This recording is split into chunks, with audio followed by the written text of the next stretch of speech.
Hello दोस्तों। तो आज मैं आपको बाबा हरभजन सिंह जी की कहानी सुनाने जा रहा हूँ।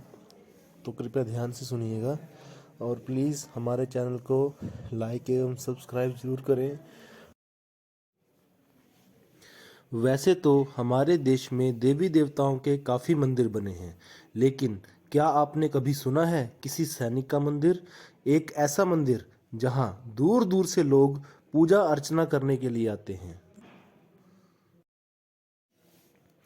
वह मंदिर किसी देवी देवता का नहीं बल्कि भारतीय सैनिक बाबा हरभजन सिंह का है। विभिन्न मान्यताओं के अनुसार बाबा हरभजन सिंह मरने के बाद भी अपनी नौकरी कर रहे हैं। ये सुनकर आपको काफ़ी हैरानी हुई होगी, लेकिन यह एक सच है।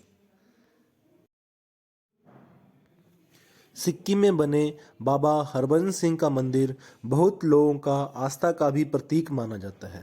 बाबा हरभजन सिंह का जन्म 30 अगस्त 1946 को गुजरांवाला पंजाब, वर्तमान पाकिस्तान के सदराना गांव में हुआ था। उन्होंने अपनी प्राथमिक शिक्षा वहीं के स्थानीय स्कूल से प्राप्त की थी।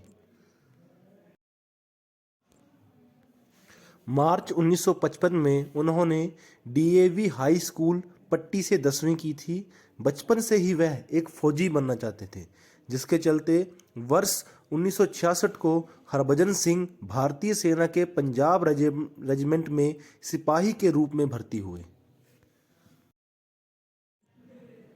वर्ष 1956 में हरभजन सिंह पंजाब रेजिमेंट में भर्ती हुए, जिसके बाद उन्हें सिग्नल कोर में शामिल किया गया, जहां 30 जून 1965 को हरभजन सिंह को एक कमिश्नर का कार्यभार सौंपा गया, जिसके बाद उन्हें 14 राजपूत रेजिमेंट में तैनात किया गया।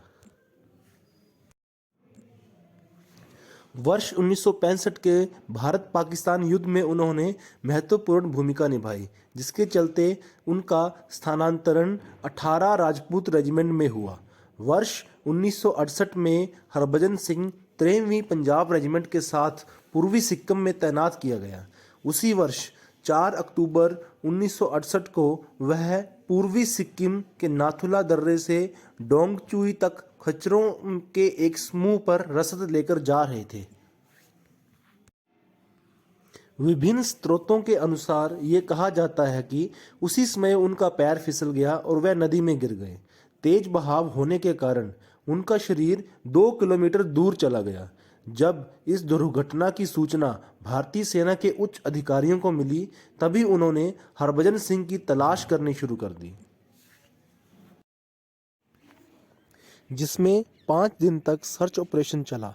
फिर उन्हें लापता घोषित कर दिया गया। 5वें दिन उनके एक साथी सिपाही प्रीतम सिंह को सपने में आकर हरभजन सिंह ने अपनी मृत्यु की जानकारी दी और बताया कि उनका शव कहां पर है।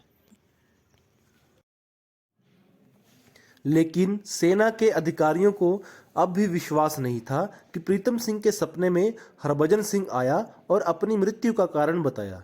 सेना में किसी ने भी प्रीतम सिंह की बातों पर यकीन नहीं किया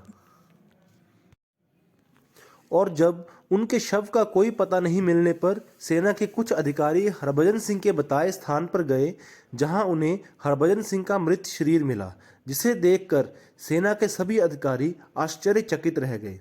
उन्होंने प्रीतम सिंह से माफी मांगी और सम्मानपूर्वक हरभजन सिंह का अंतिम संस्कार किया। संस्कार के कुछ समय बाद एक बार फिर हरभजन सिंह प्रीतम सिंह के सपने में आए और अपनी समाधि बनाने की इच्छा व्यक्त की, जिसके चलते सेना के उच्च अधिकारियों ने छोक्याछो नामक स्थान पर उनकी समाधि बनाई। विभिन्न सैनिक अधिकारियों के अनुसार कहा जाता है कि मृत्यु के बाद भी बाबा हरभजन सिंह अपनी ड्यूटी करते हैं और चीन की सभी गतिविधियों पर नजर रखते हैं और समय समय पर सैनिकों को सतर्क करते रहते हैं, जिसके चलते हरभजन सिंह पर लोगों का इतना विश्वास बढ़ गया है। सेना द्वारा बाकी सभी की तरह हरभजन सिंह को भी वेतन, 2 महीने की छुट्टी इत्यादि सुविधाएं दी जाती थी, लेकिन अब वह रिटायर हो चुके हैं, जिसके चलते भारतीय सेना द्वारा उन्हें मरणोपरांत कैप्टन की उपाधि से सम्मानित किया गया।